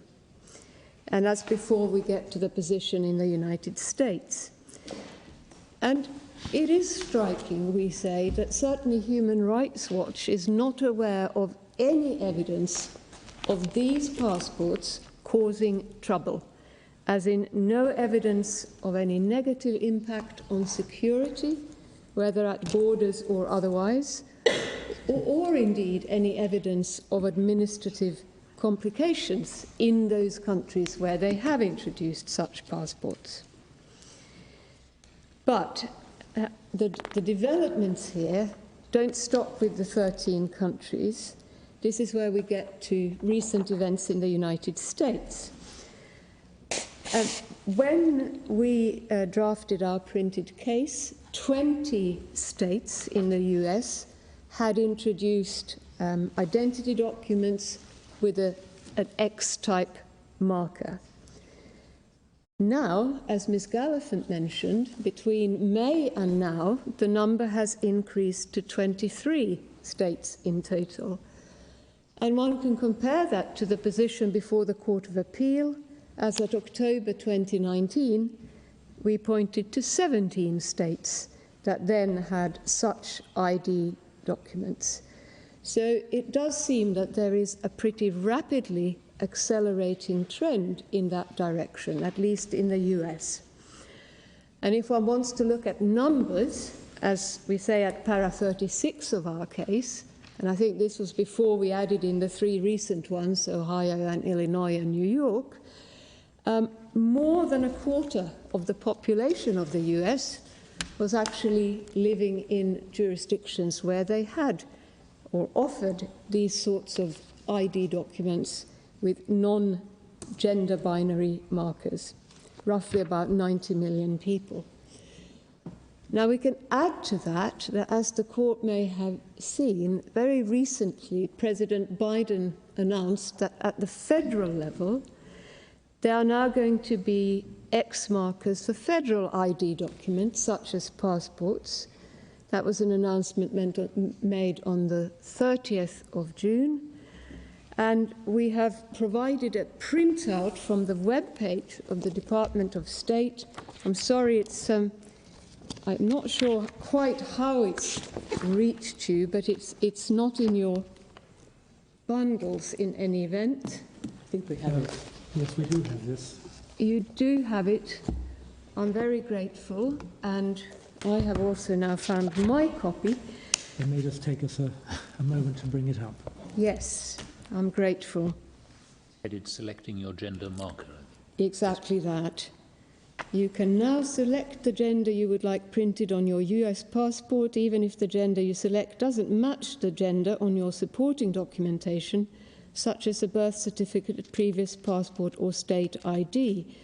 We no longer require medical certification to change the gender marker on your US passport.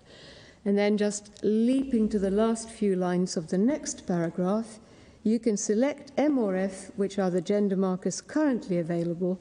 We are working to add a gender marker for non-binary, intersex, and gender non-conforming persons as soon as possible. I suspect that's all we need from that particular page. So a further powerful indication we would suggest, coming of course after the Court of Appeal judgment, of a true evolving global trend in favour of the kind of thing that this appellant is seeking. Yes, well, clearly from this, this is a federal document, isn't it? Yes, it's the Department of State and Bureau of Consular Affairs website. So the Department of State hasn't yet adopted a non-gender marker. No, it is true. They're working to do it, is what they say. And I believe that fits with a commitment that now President Biden made during his election campaign. Is it right that, in fact, this indicates the US was somewhat behind the curve so far as recognition of a different gender is concerned, male or female? Yes, compared to the United Kingdom. They've only just done that? Yes, right. And yes, Okay. exactly. And together with that, they're also dealing with non-binary persons, yes. Moving on then to, as it were, legal or juridical developments, I was going to invite you to look at the Yogia Carta principles that deal particularly with gender identity and sexual orientation rights.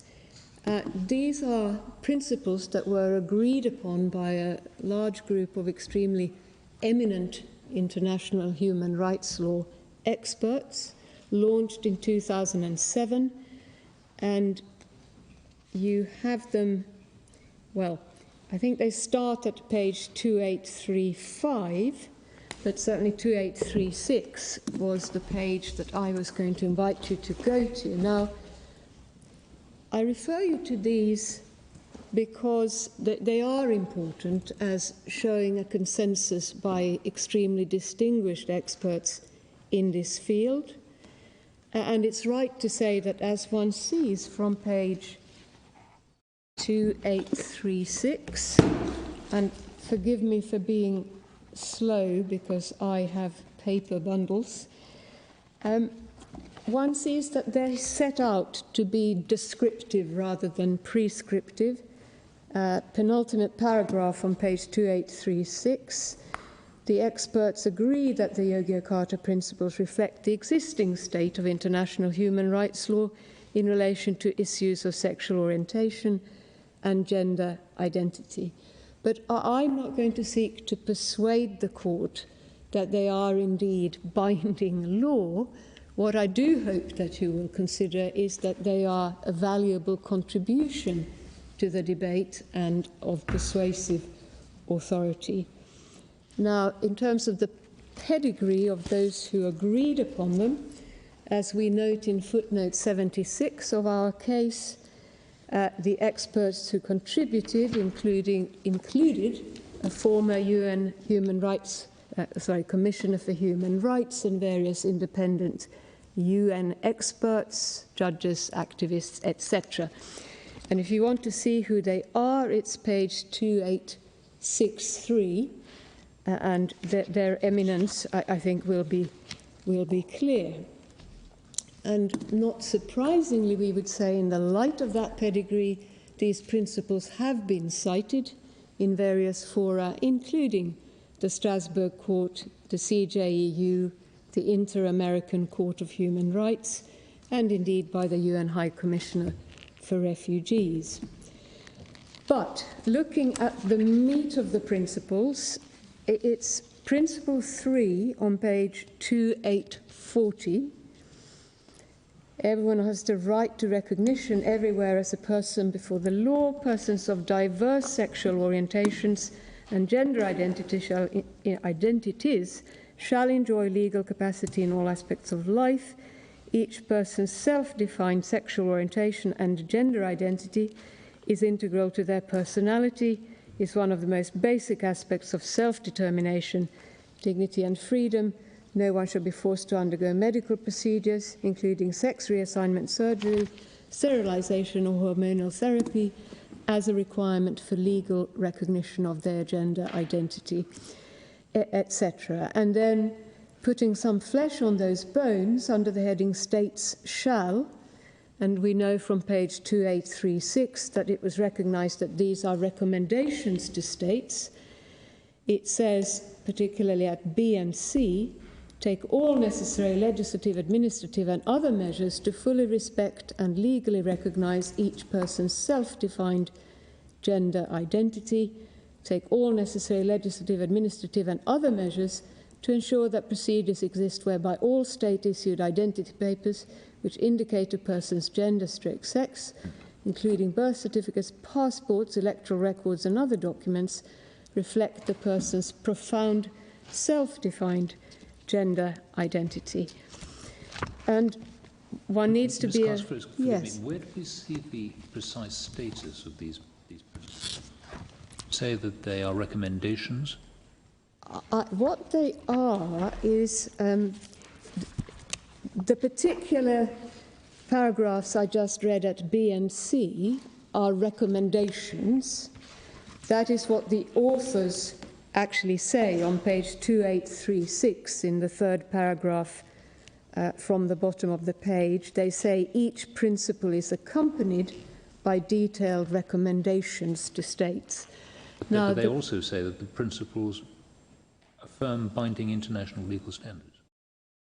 Yes, and as we've seen, they are said to reflect the existing state of international human rights law. So those who have contributed, those who are on the list at page 2863, contributed and agreed, clearly believe that these are principles that do reflect the current state of international human rights law. But as I said, I'm content to seek to persuade this court that they are of value, of persuasive value in the debate. I'm not seeking to suggest they are binding in any way on this court. Is there any examination in this document of the state practice on which these binding principles of international I don't believe there is, my lord. Thank you very much. I was then just going to draw to your attention the additional principles that were agreed 10 years later, the Yogyakarta Principles plus 10 that start at page 2866. They very much represent the same idea. One sees at page 2868, second paragraph, they set out to describe the law, international human rights law, as it currently applies. That's what they intend to do. The persons who signed up to them are not an identical group of eminent experts to the ones who signed up to the original ones, but there is some overlap. You have the list at page 2890. And I rely on this addition in the same way as the first set of principles. You have a greater elaboration as to the rights concerning gender identity in Principle 31 on page 2873. Everyone has the right to legal recognition without reference to or requiring assignment or disclosure of sex, gender, sexual orientation, gender identity, gender expression, or sex characteristics. Everyone has the right to obtain identity documents, including birth certificates, regardless of sexual orientation, gender identity, gender expression, or sex characteristics. Everyone has the right to change gendered information in such documents while gendered information is included in them.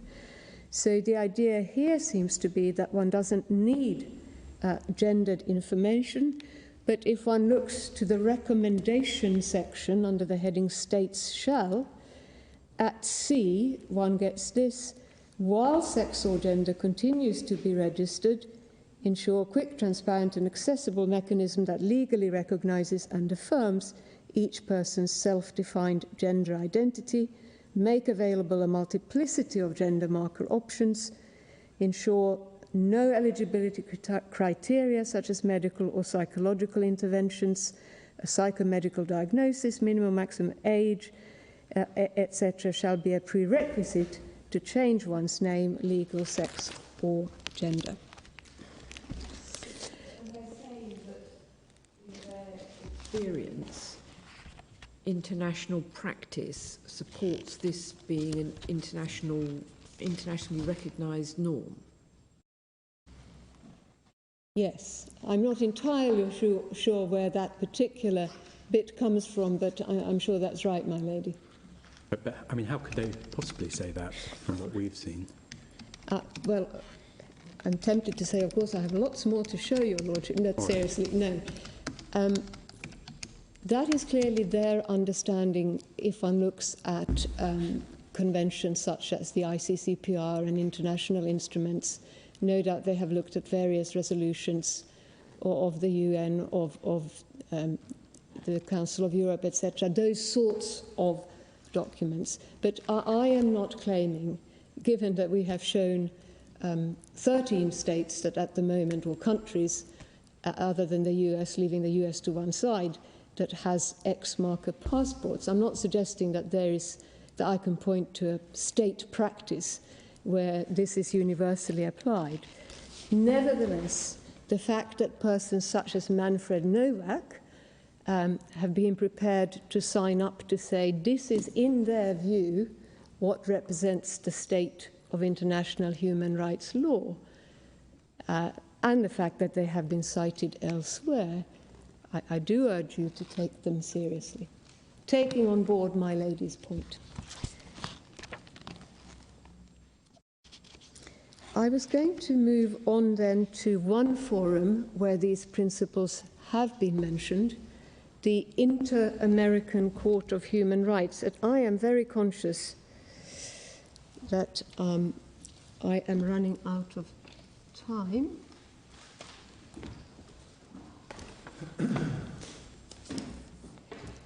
But I will do this as quickly as I possibly can. Yes, obviously, we're taking fully into account the written submissions that you've provided to us. Yes. Yes, indeed. So The Inter-American Court of Human Rights then, in November 2017, delivered an advisory opinion at the request of Costa Rica on various issues around gender identity and equal treatment, specifically in the context of identification documents. And without asking you to turn it up, given the time, at page 2430, you will find the questions that were posed to the court and the particular articles of the Inter-American Convention that were looked at, which you will see very much mirror Articles 8 and 14 under the ECHR. And in the time available, I will invite you to go straight to one summary paragraph, which is paragraph 105 of the Court's answers at page 2476.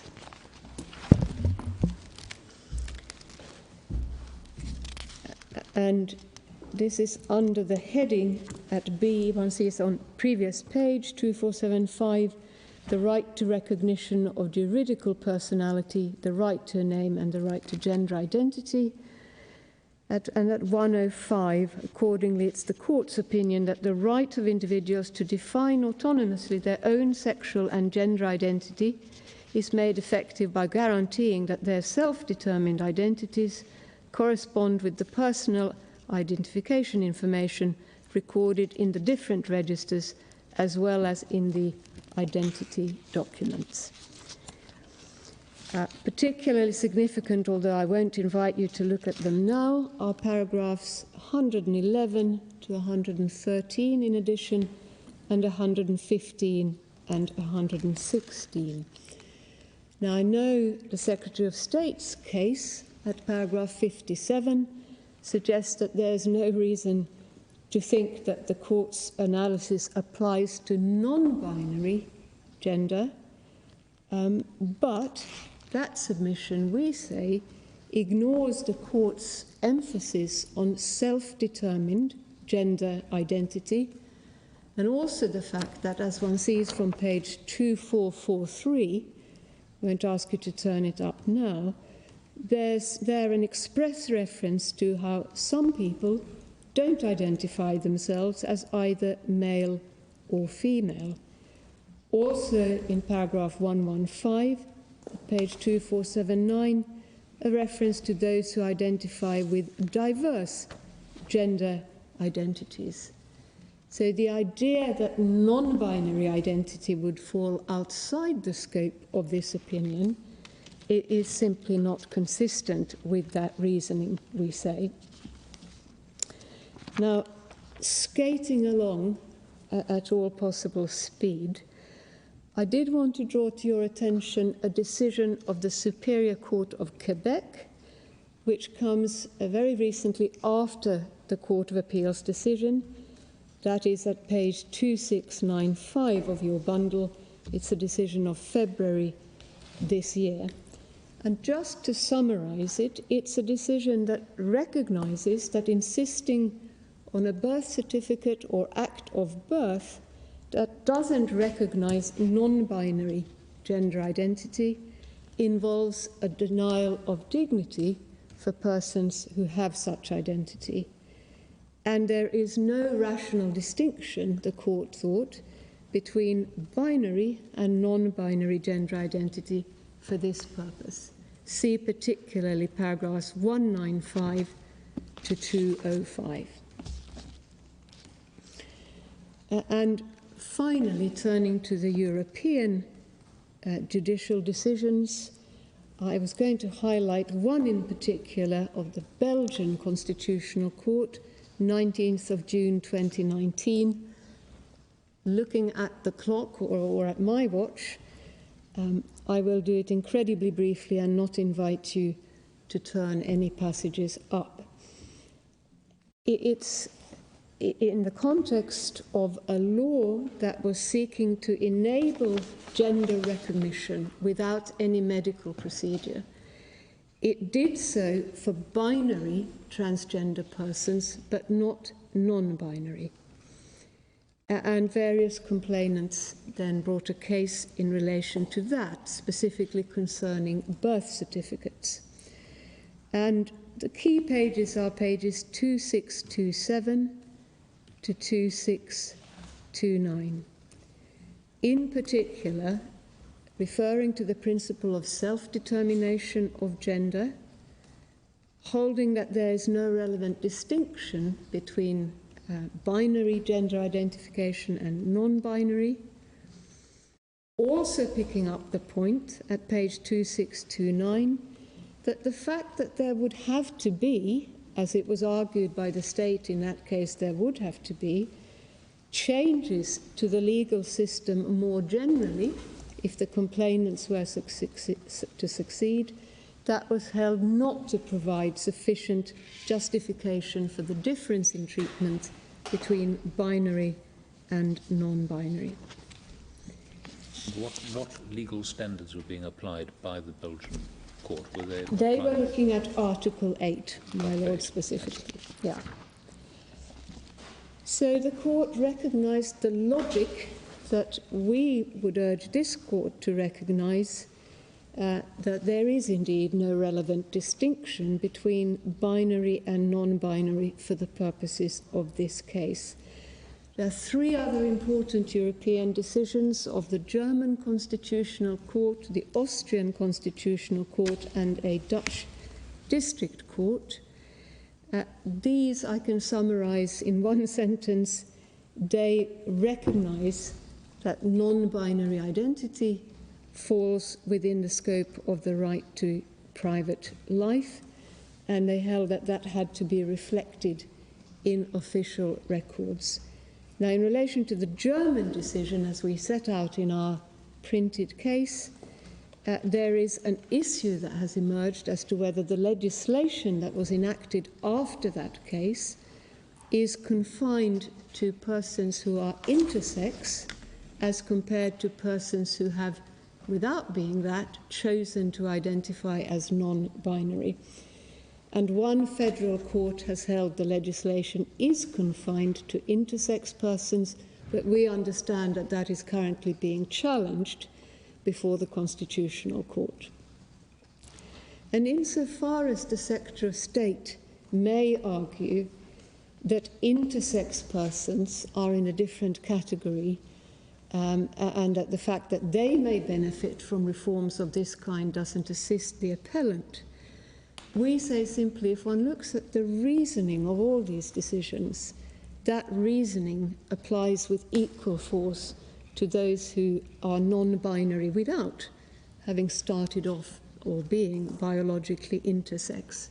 It is a question of one's self-identified gender identity, and of course not all intersex persons will identify in a non-binary way. They may also choose a binary identity. So finally, if the court were to recognise the validity of the appellant's, if I may call it that, somewhat modest claim in all the circumstances, modest claim to an X marker being available in passports, modest in the way Ms. Gallifant has described it, then we come back to the point we would say that does not involve recognising any new principle, but rather it's engaging in the entirely legitimate exercise of applying well-recognised principle, including in Strasbourg, to the particular facts before the court. And finally, I have been reminded that at paragraph 66 of our case, we have references to where the Yogyakarta principles have been cited, so there's a little more meat for the court there. May I also see if there's anything else anyone would want me to say? Thank you very much. Okay, sorry, can I just check, when you say cited? Referred to by the actual court. Yes, not relied on by the court. Not relied on by a party. So, as one's familiar with the Strasbourg cases, yes, they sort of have a long section at the beginning. Yes. No, I mean referred to by the court in their judgment. In dissenting judgment in Hämäläinen, I should make that clear. Right, okay. Well, we can check those. Thank you. Thank you. Well, thank you very much, Ms. Carstairs. We're grateful to Human Rights Watch for their assistance. We'll adjourn now and sit again at 10:30 tomorrow morning.